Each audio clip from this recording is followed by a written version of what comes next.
10 shocking things I learned driving around Texas for 4 months. So, as I've said a few times now, I'm coming to Texas, Dallas specifically, in May. And one thing I've seen is that every country that they drive differently. I mean, not differently, but there's certain habits that you'll see more of in different countries. And one thing in America I saw is that you can turn right on red, which in the UK is not a thing. So it took a bit of adjusting, as well as the driving on the opposite side, with the driving steering wheel being on the other side compared to here in the UK. So as someone who would like to drive in Texas, I think it's probably a good thing for me to watch something like this. And not just because of that, just figuring out like what kind of quirks, will be in Texas compared to like the other parts of America. So earlier this year, I spent around 4 months in the great state of Texas. Now, Texas is quite the unique place. It definitely has its own culture and way of doing things, particularly when it comes to traffic and transportation. Is that legal?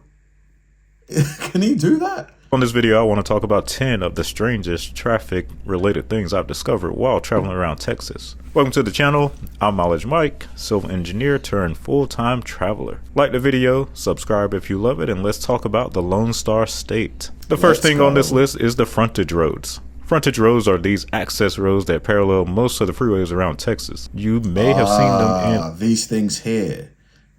I'm guessing is it to give access to these businesses, right? Other states, so they're not entirely unique to Texas, but no other place builds nearly as many as Texas does. I did an earlier, more in-depth video on frontage roads that I'll link in the description, but generally these were built to provide access along the frontage of highways, hence the name Frontage Roads. As you notice with freeways without frontage roads, any business that sits adjacent to the freeway does not have direct access to it, usually reserving most development for the crossing roads near the exits. But with frontage roads, you'll often see development lined up and down the freeway here in Texas. Frontage roads do have their pros and cons, which I go over in more detail on the frontage roads video in the description. So we'll move on to the next Texas traffic oddity. And frontage roads leads us right into number 2, and that is the good old Texas turnaround. You know how in most states, if you're on a freeway and you want to turn around, then you get off on your exit, drive over to the other side, and exit back onto the main roadway. Right. And that's just if you so happen to be near a simple diamond interchange. Well, in Texas, with its frontage roads, there's something called a Texas turnaround. Hold on a minute. He's not suggesting that you can you be driving in this direction and in the middle of the highway just make a turn? Nah. What if the person doesn't stop? Like if there's traffic coming at like 70 miles an hour? No way. These are U-turn movements that you can find off almost all frontage roads where they intersect the crossing road. In Texas, you don't have to wait or wonder where your next chance. It's underneath. I don't know why I thought literally you're driving, and then you just turn left and left again. As a turnaround is, you can just get off on just about any frontage road and know that at some point you can ride on a fancy old Texas turnaround to reach the other side of the road or to make that U-turn back onto the freeway. The Texas turnaround is actually a very unique part of the Texas frontage road design that you don't find on the frontage roads in other states. I haven't quite been to every state just yet, but so far I haven't seen anyone else use the Texas turnaround along their frontage roads like here in Texas. Number 3 on the list are the double turns on yellow lights. Now in other states, everyone has seen an intersection where one can make a left turn after yielding to oncoming traffic on a flashing yellow arrow. This is called permissive yellow. Well, Texas takes it to another level. Texas is the only place so far that I've seen where there's a flashing yellow arrow that 2 lanes of traffic can turn onto. When I first saw this, I was hesitant to make that maneuver as it just didn't feel right and kind of didn't feel safe. But yeah, because I mean, if you're driving, right, and somebody here, is coming like at full speed, what if he doesn't stop? After seeing many of the locals do it, I realized it's just... And also, what if somebody's in the left-hand lane and they don't stay in their lane? That's the normal Texas thing. One thing I've noticed about intersections where multiple lanes can turn left at the same time is that often drivers ignore the dashed line that guides them onto their lane. Yeah, exactly. So if you're in one lane and there's a guy in the next lane, if he doesn't stay in his lane, he could veer into your lane, pushing you into somebody else, or like having a side-on collision. will often just turn left into whatever lane they feel like. That's even when they have a green arrow. So even after being here for a while, I'd recommend being extra cautious if you choose to turn along with other cars on that double yellow arrow. Yeah. The other thing I questioned was just how well the car in the outer lane has the visibility to see when the coast is clear to make that turn with how far he is from view of the oncoming traffic. Makes me wonder what the crash statistics have been on this feature. So far, I've only seen this around the Dallas area, so I'm not sure if other parts of Texas utilize it. Number 4 is the high speed limits. I know I've said this before, guys, but like, this is a perfect example of where a roundabout would be like effective. So you put a roundabout here, so a circle here. So everybody, like if you're in this lane, if there's a car coming from the right, you stop and you give him, you yield, you let him have right of passage. And everybody just does that. So everybody gives way to the right. I just think it's more effective than having, you know, an intersection or something like that. Number 4 is the high speed limits. Out in Texas, you're going to encounter the highest speed limits in America, bar none. 80. In fact, the Texas 130 toll road in the Austin area has the highest posted speed limit in the Americas at a whopping 85 miles per hour. The speed limit was raised this high to encourage through travelers to use the toll road over Interstate 35 through the city, though it has had limited results. Out in West Texas, you can find speed limits up to 80 miles per hour on Interstate 10 headed towards El Paso, as well as in some other rural parts of Texas. This makes sense as there is absolutely nothing out there for miles and miles. Most other interstates reach 75 miles per hour between cities in Texas, such as I-35, I-20, and I-45, whereas in most other states you're likely to see 65 or 70 miles per hour at max on rural. The reason why I'm amazed by this is because most people treat the speed limit as the minimum. So here in the UK, 70 is the speed limit on motorways, but people are doing, they're doing 80, sometimes even way higher than that. So if the speed limit is 85, you're going to have people doing like 100, like quite regularly. Rural interstates. One thing that will shock you is the speed limit on rural 2-lane roads. Texas posts them at 70 miles per hour. Now, to be honest, 70 is probably the speed that a lot of drivers move at along these roads, even when it's posted at 55 or 60 miles per hour. But when you're about to pull onto a 2-lane road, just that wind that you feel as a car blows past you, probably doing something like 75 or 80 is wild. I probably wouldn't risk driving on one of these roads at night, so I've only done it during the day at this point. Then there's the urban freeway speed limits. Usually the speed limits on interstates or other freeways is lower than in the rural areas due to the higher traffic counts and more frequent entrance and exit points. Wow, look at this. Look at the webbing, like how the layers just like stack. That's so cool.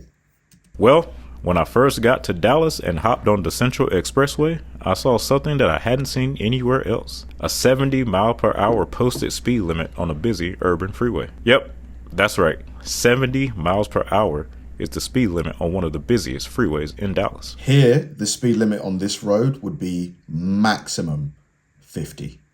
50, yeah, it would be 50 here. Max. The locals take that speed limit seriously too, and treat it more like a minimum speed sign rather than a maximum. If you come to Dallas for the first time, I recommend you staying in one of the 2 right lanes. At number 5, we have I-69. I-69. I-69. Gotta love this highway. But in this case, not the full or the main I-69, but I-69C. What's so unique about this route? Well, I-69C is the only C route on the interstate highway system. I-35 splits off into I-35E and I-35W right here in Texas, and again in Minnesota, but nowhere else besides Texas is an interstate split into 3 routes: I-69E, I-69C, and I-69W. East, Central, and West, I-69. These routes are branches of the future NAFTA superhighway I-69 that will theoretically exist one day between Texas and Michigan. Texas is working hard building its part, but don't expect to see movement from nearby states Louisiana nor Mississippi anytime in the next few decades. I-69C heads down to the Rio Grande Valley area around McAllen and crosses over into Mexico via US 281. I had a chance to visit this area earlier this year in June, and Texas has definitely got a lot of construction going on here. In other states, these highways would have probably just been given 3-digit auxiliary numbers, but here in Texas, they march to the beat of their own drum. At number 6 on the But why, if the other states aren't building their parts of the new I-69, why is Texas carrying on? Because, you know, those billions of dollars, couldn't they be spent on something else? Because isn't the whole point of this to create a highway between Texas, Michigan, and was it Ohio? list, we have super wide highways. Now, if you haven't heard already, Texas has built the world's widest highway in the Houston area. This is known as the Katy Freeway, which carries Interstate 10 between the suburban city of Katy and downtown Houston. At its widest point, the Katy Freeway reaches a whopping 26 travel lanes, which includes frontage road lanes and express lanes down the center of the highway. 26 lanes, that is crazy. I need to see this. 26 lanes? Wow. Now, the Katy Freeway has been much maligned and criticized by some for being extremely overbuilt and inducing additional travel demand in the area, a concept that we'll discuss in a later video. But the wide highways in Texas doesn't end at the Katy. While in most states it's rare to see a freeway with more than 4 general purpose lanes on each side for a long distance, Texas has plenty of freeways that match or exceed this capacity. Again, in Houston, I-69, the Southwest Freeway, and US 280, the Northwest Freeway, both boast a massive amount of travel lanes that make Atlanta's downtown connector look like just another highway.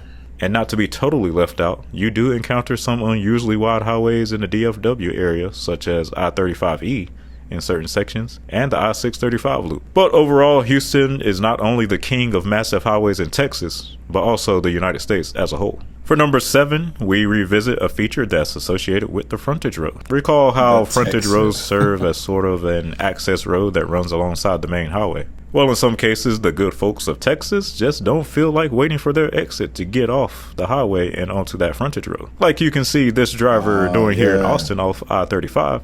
He says, screw waiting in traffic, I'm going to make my own exit. This is what they call a Texit. Texits don't only apply for getting off the highway and onto the frontage road, but you may also occasionally find Texans driving off the frontage road and onto the main highway. You can usually tell where a Texit is common by looking for a beaten or worn path alongside the highway. Use the Texit at your own risk. I mean, is this? This has to be like if a cop is there and they see you do that, what's the punishment going to be? Because unless it's not legal, right? There's no way.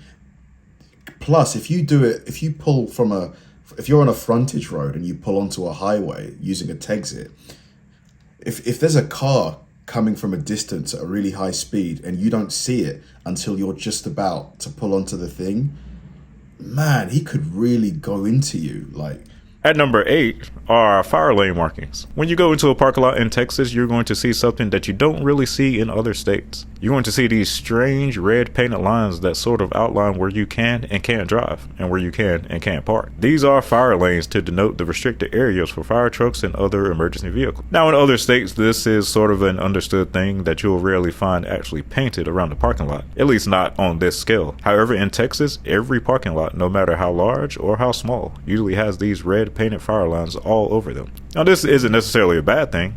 In fact, I think it's pretty cool that Texas explicitly shows drivers where they're allowed to and not allowed to drive in the parking lots. Maybe other states should adopt this Texas habit.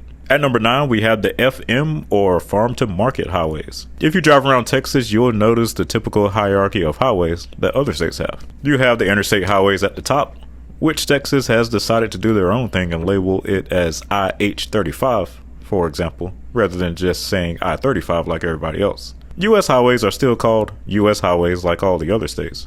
Texas uses this square-shaped shield to denote their state highways, and they also operate on their own program by calling them SH-130, for example, rather than just saying State Route 130 or Texas 130 like the other states would. And under that, they have yet another highway called the Farm to Market Roads, or FM for short. Farm to Market Roads are highways that are maintained by the Texas DOT and were built primarily to serve rural parts of the state. Why does Texas refer to the I-35 as the IH-35? Because I think for someone like me, you know, someone who isn't native to the area, it would be maybe easier just for the consistency.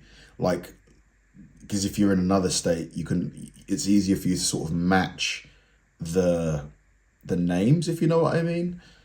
Or I'm guessing it probably, you know, all you got to do is stick a H in there. So it's probably not too hard to just get your head around it. They gave these Around it.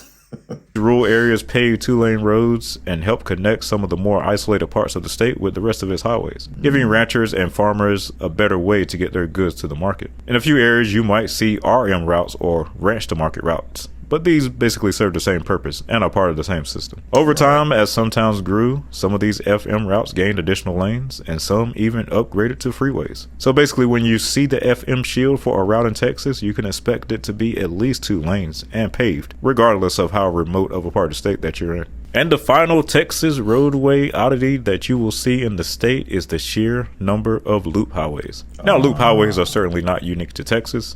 You can find interstate beltways, arterial beltways, and various other types of loop highways all over the United States and, the world, and even the rest of the world. Yeah, London. We've got a famous one here called the M25. Loops around London. However, Texas probably has more cities with loop roads than any other state. Houston, of course, is king here. 3. With its not 1, not 2, but 3 loops around the city. Dallas has a few looping highways, as does San Antonio, with multiple beltways. San Antonio sort of looks like a baby Houston in its layout. And the state capital of Austin is of course way behind the curve, but does plan to eventually have a full tolled beltway around the city. I mean, doesn't this kind of count as a loop? This one here? I mean, it is kind of a loop, unless this area prevents it. But where Texas stands out is how so many smaller towns have loop roads. In most cases, these aren't interstates. Some aren't even freeways, but they do serve as loops, usually carrying a loop designation on the state route sign. Waco, Laredo, Tyler, Amarillo, Odessa, El Paso, Lubbock, and more. Some of these are simple 2-lane roads, while others are full-blown freeways. No other state has built loops around so many of its towns like Texas. Makes it easier to get around for sure, though. Like, just kind of getting your bearings for an area. And they are not done yet. There are several more loops, either under construction or being upgraded as we speak. And alright guys, there you have it. 10 Texas traffic oddities that I encountered while traveling around the state. Have you been to Texas and experienced any of these things? Have you seen some of them in other states? Man, like, I do want to drive in Texas, but the friend of mine who I'm going to go with, I think he's been to Texas a few times before. So maybe I'll let him do most of the driving. The 85 mile an hour speed limit is incredible.